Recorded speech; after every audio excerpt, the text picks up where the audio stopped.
بقرہ عید آنے والی ہے، کچھ اس کے وجوب کی، قربانی کے وجوب کی شرائط پہلے میں ذکر کر دیتا ہوں، پھر انشاءاللہ کوسچنز لیے جائیں گے۔ دیکھیں، قربانی کے جب 3 دن آتے ہیں تو ویسے تو فقہاء نے فرمایا کہ ان 3 دنوں میں ہر عاقل بالغ مرد عورت اپنے اندر قربانی کی شرائط کو تلاش کرے، لیکن بہتر یہ ہے کہ فرض کر لیں اگر آپ پہ قربانی واجب ہوتی تو آپ کب جانور خریدتے ہیں؟ جیسے مثلا آپ کو اندازہ ہو کہ 1 ہفتے پہلے لے آتے یا 3 دن پہلے لے آتے، تو بس اس وقت آپ اپنے اندر یہ شرائط تلاش کیجئے گا۔ گھر کے جس فرد میں یہ شرطیں جمع ہوں گی اس پر عید الاضحیٰ کی قربانی کرنا واجب ہوگا۔ ہمارے یہاں عمومی طور پہ یہ دیکھا ہی نہیں جاتا، بس ابا جان قربانی کر رہے ہیں وہی کرتے چلے جاتے ہیں۔ بعض اوقات گھر والوں کے اندر ایک راؤنڈ لگتا ہے کہ اس سال والد صاحب کی قربانی، اگلے سال والد صاحب نہیں کریں گے، امی کی طرف سے ہوگی، پھر وہ نہیں کریں گے تو دادی جان کی طرف سے ہوگی۔ اسی طرح بعض لوگ کوسچنز کرتے ہیں کہ ہم پہلی مرتبہ قربانی کر رہے ہیں تو سنا ہے کہ نبی کریم صلی اللہ علیہ وسلم کی جانب سے پہلی قربانی کرنی چاہیے۔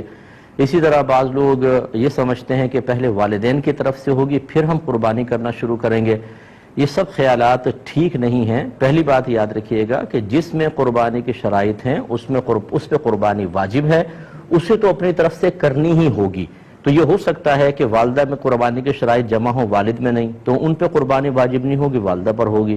اور یہ بھی پاسبل ہے کہ والد صاحب کے پاس بھی شرائط جمع ہیں، والدہ، بھابھی، بھائی، بچے، بہنیں جو بالغ ہیں، ایک ایک گھر میں 10 قربانیاں واجب ہو رہی ہوتی ہیں لیکن پتہ ہی نہیں ہوتا۔ تو اس لیے جس پر قربانی واجب ہے، اگر پہلی مرتبہ بھی ہے تو اسے واجب اپنی طرف سے کر کے ادا کرنا ہوگا۔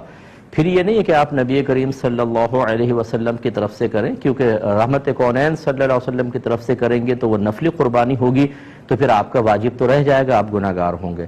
ہاں، اگر کوئی ایسا شخص جذبہ رکھتا ہے تو 2 جانور لے کر آئے یا 2 گائے کے حصے لے، ایک حصہ نبی کریم صلی اللہ علیہ وسلم کے نام پر اور ایک اپنی طرف منسوب کر کے کرے۔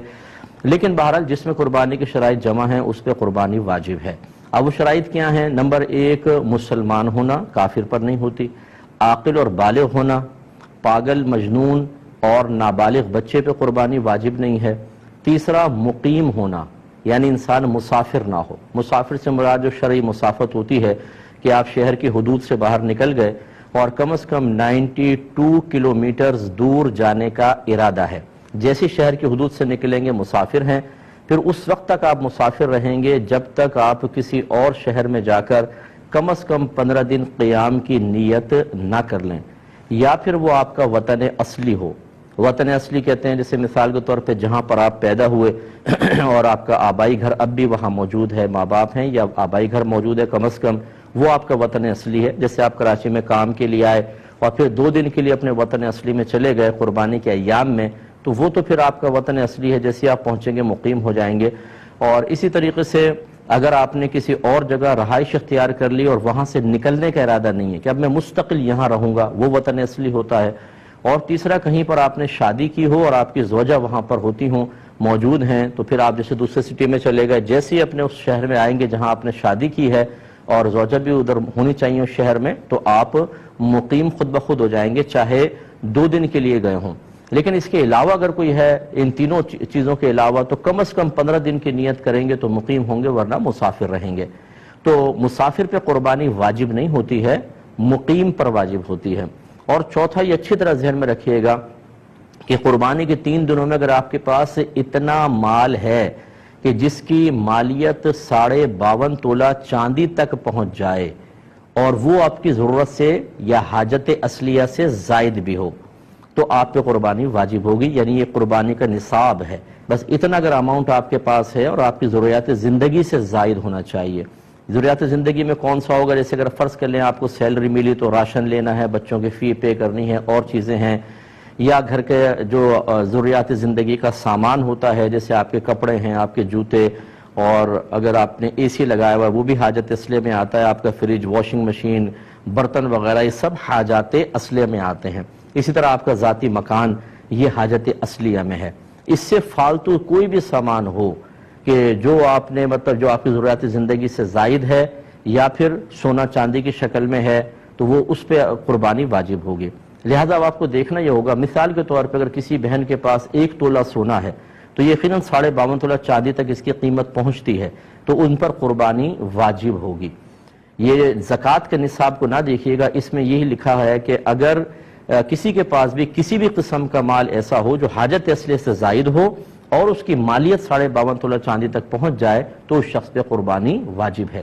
لہٰذا یہاں تک فقہا نے لکھا ہے، مثال کے طور پہ اگر آپ نے کوئی مکان کرائے پہ چڑھایا ہوا ہے تو وہ تو آپ کی ضرورت سے زائد ہے نا، تو اس مکان کی بھی مالیت کا حساب ہوگا، قربانی واجب۔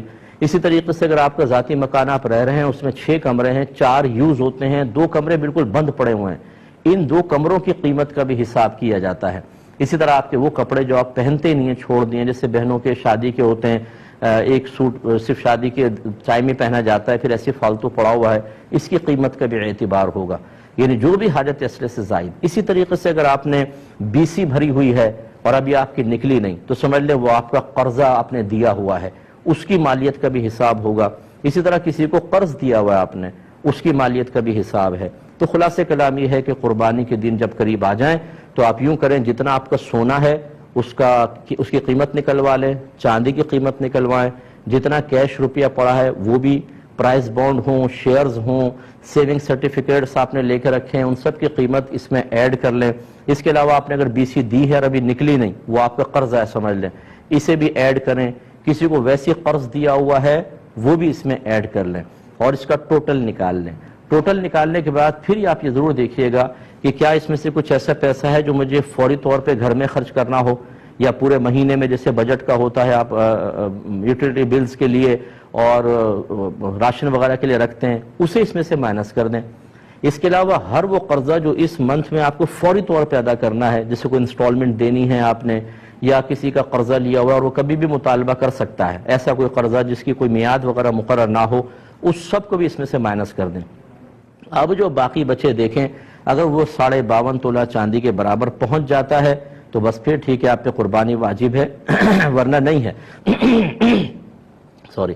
اسی طریقے سے آپ نے ان تمام چیزوں کو ایڈ کیا، قرض باہر نکالا، آپ نے کوئی مکان کرائے پہ دیا ہوا ہے، دکان کرائے پر دی ہوئی ہے، یا آپ دکان چلاتے ہیں، وہ دکان آپ کی حاجت اصلیہ سے زائد کے لائے گی، اس کی قیمت ایڈ کریں گے تو قربانی بن جائے گی۔ اس طریقے سے ہر گھر کا فرد قربانی کا حساب کرے۔ اچھا، جب اس قسم کے مسائل لوگ سنتے ہیں، چونکہ اس میں خرچہ ہوتا ہے، تو کہتے ہیں یہ تو ہم نے آج تک نہیں سنا تھا، پتہ نہیں کہاں سے مسائل نکال کر لے آئے۔ تو ہماری صحت پہ کوئی فرق نہیں پڑے گا، ہمارا کام ہے آپ کو سمجھانا۔ اگر آپ ایک ایسے ماحول میں رہے کہ جہاں آپ کو کسی نے یہ مسئلے نہیں بتائے تو وہ بتانا نہ بتانا وہ چھوڑ دیجئے، ہمارا کام تھا ان مسائل کو سیکھنا۔ اگر ہم ایسے ماحول میں تھے کہ جہاں کوئی بتانے والا نہیں تھا، یا ہم نے علماء سے کوئی کانٹیکٹ ہی نہیں رکھا، یا ہم کوئی دینی پروگرام ہی نہیں دیکھتے ہیں، ہمارا موبائل ریموٹ کنٹرول ہاتھ میں ہوتا ہے، ہر قسم کا سپورٹس کا چینل، فلم کا چینل، دیگر چینل چلتے ہیں، لیکن جب دینی چینل آتے ہیں تو ہم ان پروگرامز کو نہیں دیکھتے، تو اس میں کسی کا قصور نہیں۔ یہ وہ مسائل ہیں جن کا سیکھنا ہر عاقل بالغ مسلمان مرد و عورت پر لازم قرار دیا گیا ہے۔ اگر آپ نہیں سیکھیں گے اور لا علمی کی وجہ سے کوئی ایسی کوتاہی ہوئی ہے تو آپ قابل گرفت ہیں، بروز قیامت اللہ کی بارگاہ میں حساب دینا ہوگا۔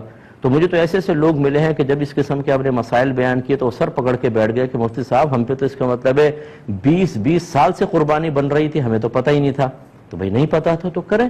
تو لہٰذا اگر کسی کی پچھلی قربانیاں رہتی تھیں تو یا جسے پتہ تھا کہ قربانی ہم نے کرنی ہے نہیں کر سکے، یا لا علمی کہ ہمیں مسئلہ ہی پتہ نہیں تھا، ایسے افراد اب قربانی کی جگہ قربانی نہیں کر سکتے، وہ نکل گئی۔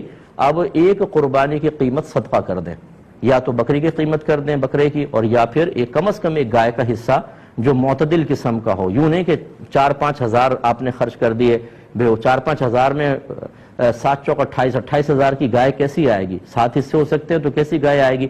اچھی تھوڑی سی درمیانے درجے کی گائے کا حساب کریں، اور اس کو آپ یعنی جتنے رہتی ہیں، 10 قربانیاں ہیں تو اگر آپ 7 حصے ایک گائے کے اور 3 حصے اور گائے کے اندر ملا لیں تو 10 حصے ہو گئے، اتنے آپ کو رقم صدقہ کرنی ہوگی۔ فوری طور پہ کر سکتے ہیں، بیسٹ ہے، ورنہ اگر اتنے پیسے نہیں ہیں تو بہرحال اس دفعہ کی قربانی واجب ہے وہ پہلے کریں، اور پیچھے والی قربانی کے تھوڑے تھوڑے سال بسال خرچ کرتے رہیں تاکہ وہ آپ کا حساب کتاب پورا ہو اور آپ آخرت کی گرفت سے محفوظ رہ سکیں۔ اللہ تعالیٰ سمجھ کی توفیق عطا فرمائے۔